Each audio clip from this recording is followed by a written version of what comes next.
Olá, está no ar o Brasileiros Mundo Afora. E hoje você vai conhecer o desafio de famílias formadas por brasileiros e suecos. Tem também dica de viagem e a história de um brasileiro que mora há mais de 5 décadas nos Estados Unidos.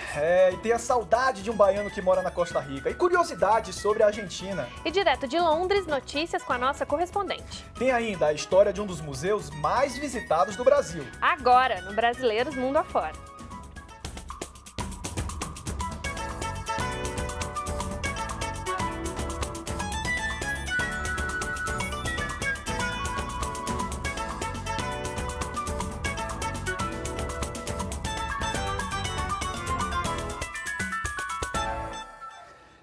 Seis 6.000 brasileiros moram na Suécia. Pesquisadores, estudantes, profissionais de multinacionais. Mas a maioria desse pessoal tá lá por amor. Eles se mudaram para o país europeu por causa de um parceiro ou de uma parceira. Vamos saber na matéria dessa semana como que é a convivência entre os suecos e os brasileiros. Sinto falta dessa coisa de família grande, do clima. Eu sinto falta de falar minha língua. Toda hora que dá aquela tristeza, vem aquela imagem maravilhosa da praia, do sol, a família, a comida. Pô, no Brasil tu encontra o pessoal na praia, de biquíni, abraça. Aqui no inverno tu encontra todo mundo com roupa. E aí, tudo bem? Ninguém se vê, né? Aquela coisa. Alexandre, Deise e Ana Paula. O que esses brasileiros têm em comum? Os três aceitaram o desafio de deixar a terra natal para viver e constituir família na Suécia, país nórdico conhecido pelo alto nível de desenvolvimento e bem-estar social, mas também pelos invernos rigorosos e pelo jeito reservado do seu povo. Sem falar na língua, que apesar de ter origem no alfabeto latino, é difícil de ser entendida e aprendida pelos brasileiros.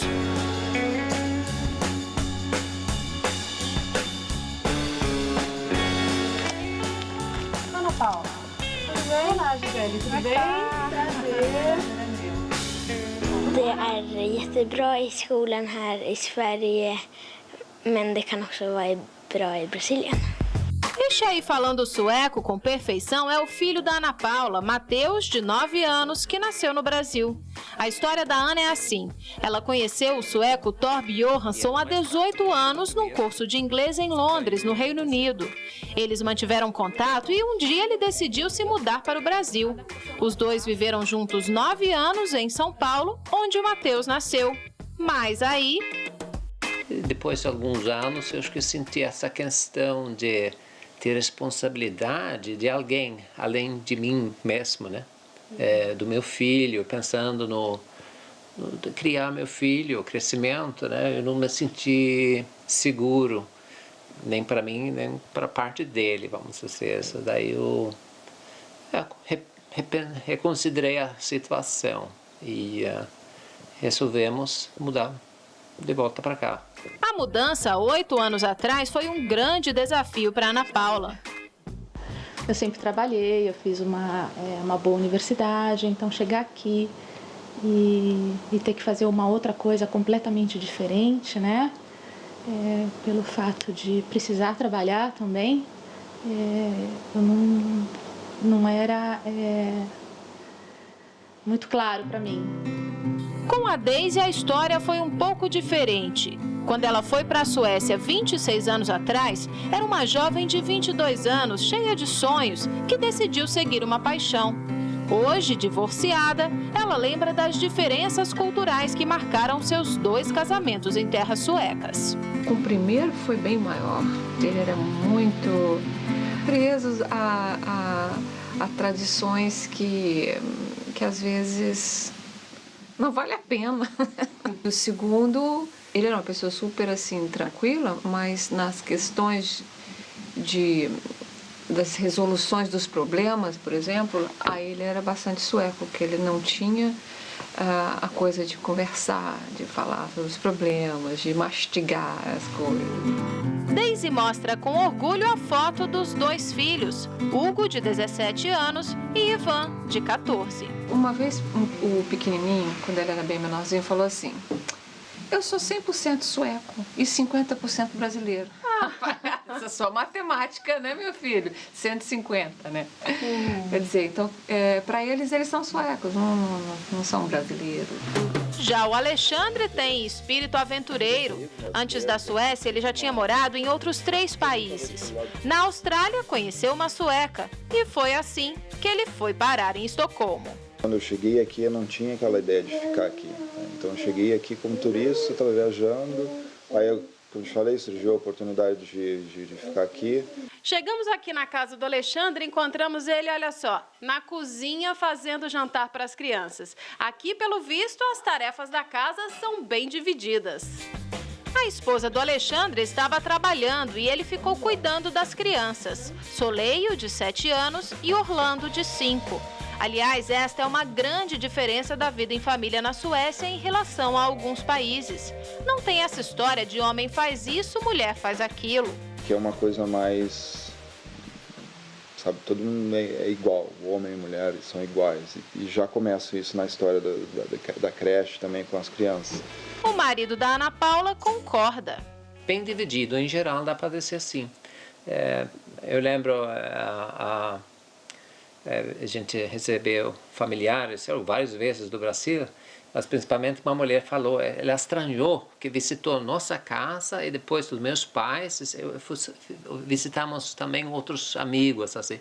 E daí ela estranhou que em cada casa o homem estava na cozinha lavando louça, ela ficou estranha, cadê a empregada? Tipo assim, né? Outra diferença muito sentida pelos brasileiros é nos relacionamentos sociais. Estou dizendo assim, a vida normal, né? Tem que marcar com a pessoa, não tem que, vamos lá, você tomar uma cerveja. Hoje não dá. Daqui um mês, podemos fazer? No Brasil, a gente fala a minha família. E nessa família, a gente entende-se por pai, mãe, avós, tios, primos, todo mundo, né? Aqui não. Aqui, quando se fala família, é aqui, ó. É o núcleo familiar. Mesmo com os desafios, a vida em família na Suécia, para os 3, também tem suas vantagens. Eu me sinto integrada assim mesmo, sabe? Porque depois de um tempo você passa a viver entre 2 culturas, né? Carrega a sua própria e já evoluído para um outro negócio. Eu gosto daqui, tá? O inverno é ruim, eu não gosto de passar o inverno aqui. Então a gente sempre tenta ir para o Brasil no inverno. Todos os países que eu já morei não existe paraíso, tá? Tem um lado bom e ruim de qualquer lugar que tiver. Segurança, serviços públicos que funcionam, que têm uma qualidade muito boa. Você paga seus impostos e você tem os benefícios de volta. É uma vida descomplicada, uma vida que funciona.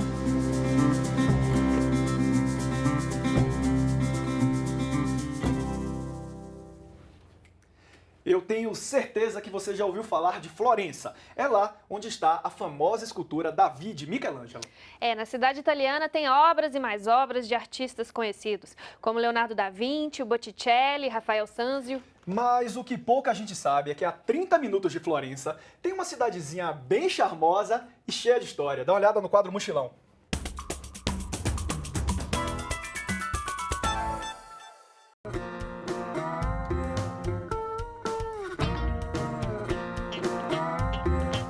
Firenze é uma cidade pequena, fácil assim de andar, mas a parte turística principal é toda no centro, é muito fácil, né, de visitar, de conhecer. E a dica que eu dou é conhecer a cidade de Fiesole. Ela fica a 30 minutos, o ônibus sai da estação central, número 7, demora uns 25 minutos no máximo até a cidade. No caminho tem a vista das oliveiras, como ela fica no alto, tem toda a vista de Firenze. Então na cidade tem vários atrativos.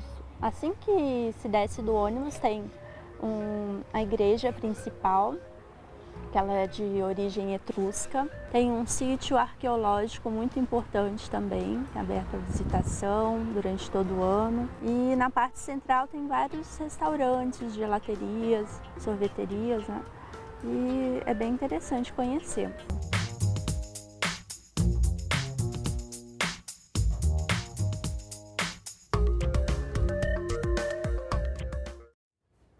E você tem uma dica de passeio no exterior? Saiba como participar na nossa página facebook.com/BR Mundo Afora. O assunto agora é o que tem afetado muitos brasileiros que moram no exterior, principalmente aqueles que trabalham e recebem em real. A desvalorização da nossa moeda tem mexido com os brasileiros, principalmente na Europa e nos Estados Unidos. E a gente vai conversar com Gisele Garcia, nossa correspondente em Londres, que vai falar mais sobre isso. Oi, Gisele, como é que está a situação do câmbio aí em Londres? Oi, Paulinha. Oi, pessoal. Olha, a situação não está nada fácil, viu? A gente sabe que a nossa moeda, que sempre esteve estável, valendo ali por volta, uma libra valia cerca de R$4, agora uma libra chegou a valer mais de R$6. Isso tem dificultado muito a vida de quem trabalha aqui para companhias brasileiras e ganha em real, como é o meu caso, e também a vida de estudantes do Ciências Sem Fronteiras ou outros estudantes que pagam as suas contas aqui em real. Nosso poder de compra diminuiu muito e, é claro, isso tem dificultado muito a vida das pessoas aqui, dos brasileiros que estão ganhando em real. Gisele, para os brasileiros que estão pensando em ir trabalhar no Reino Unido e receber em Libra, qual é a situação? Pois é, o fato da Libra estar valendo muito atrai os brasileiros para o Reino Unido, mas a situação é muito complicada aqui para quem quer vir trabalhar em Londres, na Grã-Bretanha, porque eles estão apertando a legislação contra os trabalhadores ilegais. Primeiro, é muito difícil conseguir um visto de trabalho aqui no Reino Unido. Então, o brasileiro ele tem que ter uma indicação de uma companhia britânica ou ele tem que estar matriculado num curso de graduação numa universidade. Então, é bem complicado o processo de conseguir um visto de trabalho.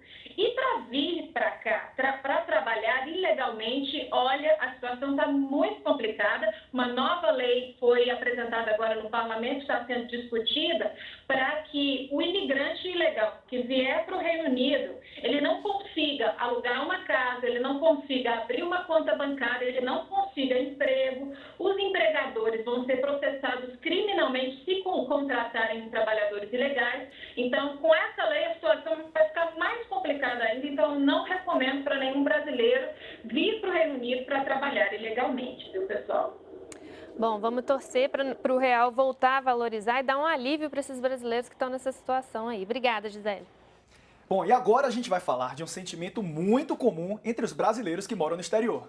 É a saudade. Um jovem que está lá na Costa Rica conta pra gente a saudade que ele tem de uma comida brasileira bem regional. E eu que sou baiano, sou suspeito para falar, tô dando muita razão a ele, viu? Se liga. Meu nome é Alex César, eu moro na Costa Rica há 2 anos. O que eu mais sinto falta é o calor do Brasil, das pessoas, uma muqueca de camarão e um acarajé com Coca-Cola da Bahia.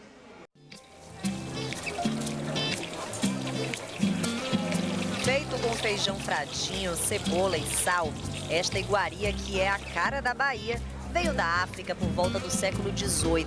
Inicialmente era chamado de acará. Acará significa bolinho de feijão por conta do modo de preparação dessa iguaria. E jé, o jé, é o verbo comer na língua iorubá. Então, na verdade, essa africana colocava tudo dentro de um tabuleiro e gritava aquele pregão. Acarajé, lelê, ecó, ecuru, vatapá, dengue, aluá, efó, mocotó. Então, na verdade, essa junção, essa sonoridade, né, perguntando quem quer comer acará, quem quer comer esse bolinho, deu então origem a essa comida que em 2012 foi registrada como um patrimônio material do Brasil, trazendo presente toda essa história. E não foi só o nome que mudou. Antes era recheado apenas com pimenta e aos poucos foi ganhando outros acompanhamentos. A maneira de comercializar os quitutes também evoluiu. Até o século XX ele era vendido em tabuleiros móveis, levados na cabeça das baianas que circulavam pelas ruas. Tudo acontece no final do século XVIII, quando a economia do Brasil, a economia de algumas cidades, ela entra em declínio. Então você tem né, a necessidade de algumas comidas africanas que já eram consumidas pelas pessoas que já tinham caído no gosto popular, né, em ser oferecidas na rua. Então é a partir desse momento que o acarajé passa a circular, né, nas cidades. Então é justamente a partir desse momento que o pequeno bolinho de feijão ele vai ganhando proporções maiores e vai então ganhando novos acompanhamentos até chegar ao que hoje nós temos, que é essa imagem do acarajé muito semelhante a um hambúrguer com vários recheios. Este alimento que tão bem representa a cultura africana no Brasil se tornou cartão de visita para turistas. Quando você chega em Salvador, você quer tirar foto. Eu tenho um bocado de pessoas que vêm assim, não, eu quero tirar com a verdadeira baiana. Aí eu disse, o que é verdadeira baiana para você? É aquela que faz o acarajé, é aquela do dendê. Porque a gente, independente de estar com traje, com a indumentária, a gente faz o produto. E quem é que vem em Salvador que não quer comer um acarajé gostoso? Independente disso, o acarajé não é só você comer um acarajé porque acha bonitinho. Um acarajé é uma cultura. E vai além da cultura. O sabor deixa as pessoas extasiadas. Uma delícia. Tô deliciei mesmo um acarajé. Acarajé aqui é tudo de bom. Maravilhoso. Já comi, já tinha provado, mas igual a esse aqui, olha, fora do comum. Douglas, tem um baiano morando lá na Costa Rica chamado Alex César. E ele disse que morre de saudade do acarajé. Manda um recadinho aí pra ele, você que acabou de comer o acarajé. Bom, tá cada vez melhor, tá? Eu já conhecia, né? E pode vir aqui que tá muito bom.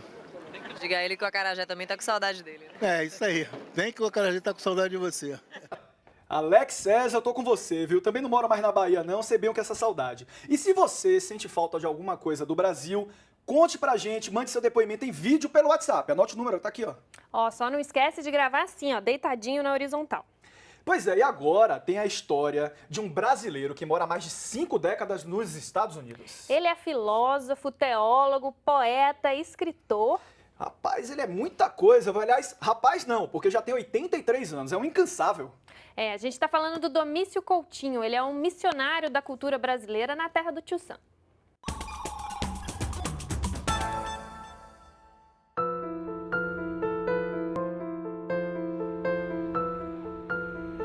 Bem no centro da ilha de Manhattan, na área nobre entre a 2ª e a 3ª avenidas de Nova York, vibra uma biblioteca brasileira. O fundador é um brasileiro nascido em Caaporã, perto de João Pessoa, na Paraíba. Domício Coutinho veio aos Estados Unidos para fazer apenas uma conexão durante uma viagem com destino à Europa. A estada, que seria curta, completou 56 anos. Passei aqui, o outro dia é domingo, eu vou para a missa, vou me confessar, e o pecado não sabe inglês. Eu disse em latim, o padre gostou, me deu um emprego. Me empreguei no mesmo dia que cheguei aqui, salário mínimo, 2 refeições. Como é que eu podia rejeitar? Domício Coutinho é filósofo e teólogo. Em Nova York fez mestrado em letras e doutorado em literatura comparada. Apaixonado pelo reino das palavras, publicou 2 romances, um deles traduzido para inglês e espanhol. A tarde é assim, trata todos muito bem. Dá bom dia ao sol, até logo amanhã, como vai dona noite, e vai caminhando para frente, levemente, roxinha, como a tarde. Há 11 anos, o missionário da língua portuguesa fundou a primeira e única biblioteca brasileira nos Estados Unidos, que hoje tem mais de 6.000 títulos no catálogo. Periodicamente, a biblioteca cedia conferências, palestras, lançamentos de livro e eventos para promover a literatura brasileira. Como brasileiro, todo brasileiro, eu creio, mas eu acredito que todo estrangeiro se sente mais apegado à sua terra no exterior do que deles. Não tem dúvida. O amor cresce, a saudade cresce, o pessoal cresce, a gente começa a ver de longe o que a pátria é para você, se cristaliza. Nasce dentro de você um eu que você não conhecia. Nasce dentro de você uma personalidade, a mesma inspiração que você não teria se tivesse permanecido ali. São coisas assim, meio esfumaçadas, que naturalmente depois eu considerei tiveram uma grande influência em mim. Não só para escrever, mas também para fundar a biblioteca, né? O acervo é um patrimônio da cultura brasileira à disposição de quem sente saudades da língua portuguesa tão longe de casa. O brasileiro que chega aqui, geralmente, a grande maioria, é de classe média para menos, né? E chega aqui aceitando qualquer trabalho, portanto, tendo que se dedicar ao trabalho, não tem tempo para educar os filhos, não tem tempo para se educar, né? Então o português se torna uma coisa, todo mundo quer aprender inglês, todo mundo quer se adaptar, quer viver, porque o português morrendo. Havia uma profecia que eu chamo fatídica, que daqui a 100 e poucos anos só haverá 3 línguas, chinês, inglês e espanhol. Onde está o português? Então eu lancei também a minha profecia. Isso não vai acontecer enquanto o último dos brasileiros caminhar na face da terra. Porque ela se sente tão tarde, porque não é noite nem dia, não é manhã nem madrugada, ela é única na terra, ela é Dona Tarde. Boa tarde, Dona Tarde. Boa tarde.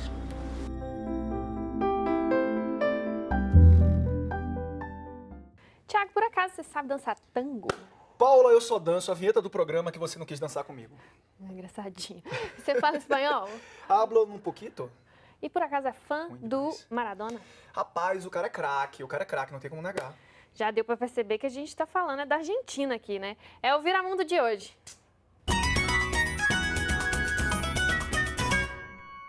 Meu nome é Manuel Gifone, eu moro na Argentina há 3 anos e eu queria te perguntar, o que você sabe sobre o país onde eu moro?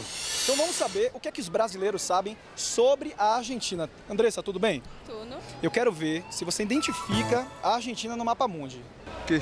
Essa foi fácil, né? Olha. Foi na mosca, fácil essa. Argentina aqui embaixo. Argentina. Já conhece a Argentina? Não, nunca visitei, mas conheço, né? Todo brasileiro conhece a Argentina. Aqui, ó. Com muita dificuldade, mas acertou. Vamos pra outra. Qual é a primeira coisa que vem à cabeça quando você ouve falar na Argentina? Tango. Tango? Acho que todo mundo fala isso, né? Tango. Tango? Você dança tango? Não. Tango. Dança, cultura, né? Futebol, rivalidade, né? Você é fã dos caras ou você é rival dos caras? Acho que eu sou fã e rival ao mesmo tempo, né? Não sei. Nada? Nada. Qual é a capital da Argentina? Buenos Aires. Fácil, né? Eu sei, óbvio.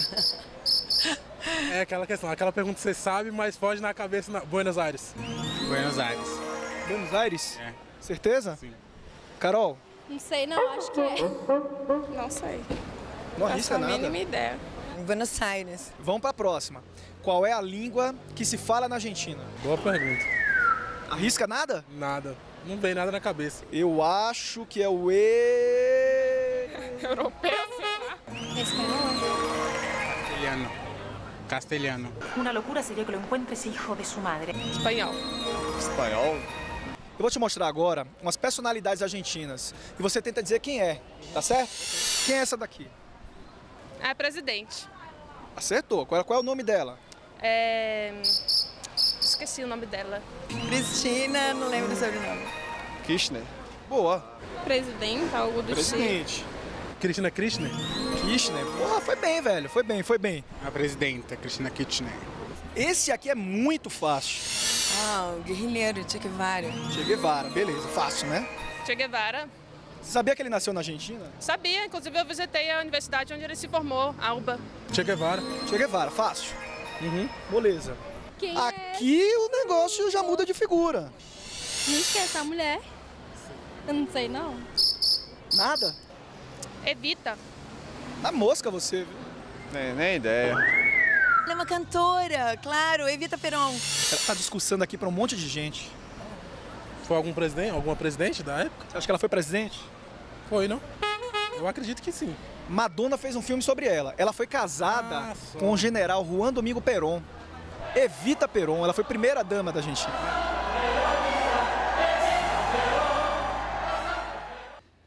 Eu adoro esse quadro, pelo amor de Deus. E você que é brasileiro, mora no exterior, quer saber o que é que os brasileiros que moram aqui conhecem do país onde você vive? Então saiba como participar na nossa página no Facebook. É hora de colocar a cultura em dia. Vamos conhecer um museu no Recife, que é um dos mais visitados do país. Se você é pernambucano e quer matar saudade da terrinha, aproveita, viu?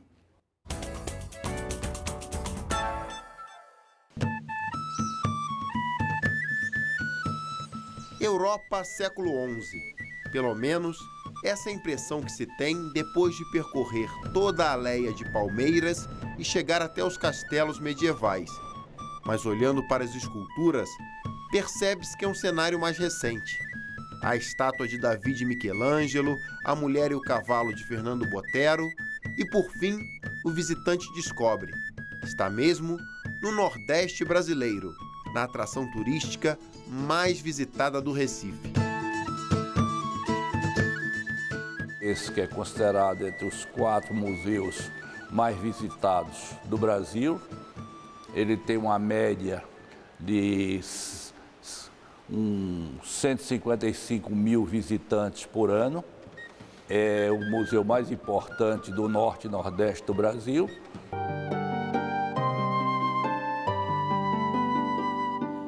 É um museu privado, mantido pelo empresário Ricardo Brenan, que inaugurou o Complexo de Castelos em 2002.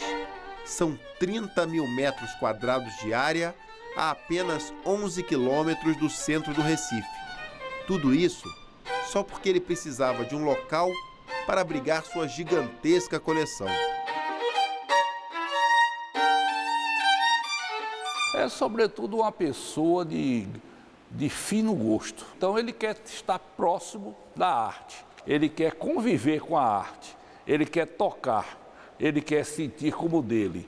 Fora isso, ele tem outra ideia, ele quer repartir aquele bom gosto dele, aquele prazer do conviver com a arte com toda uma comunidade. Uma das salas que mais desperta a atenção do visitante aqui no Instituto Ricardo Brenan é a das armaduras.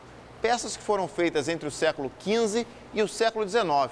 E com uma curiosidade, uma armadura para um cachorro que está pronto para a guerra. Não consta que cães e crianças fossem para os campos de batalha. Muitas armaduras, principalmente as mais decoradas, eram utilizadas apenas como fantasias, obras de arte de metal. E se é arte, interessa ao grande colecionador. Ricardo Brenan pouco visita suas preciosidades. Porém, o legado deixado está lá no bairro da Várzea, como se fosse um portal de entrada para o passado da humanidade.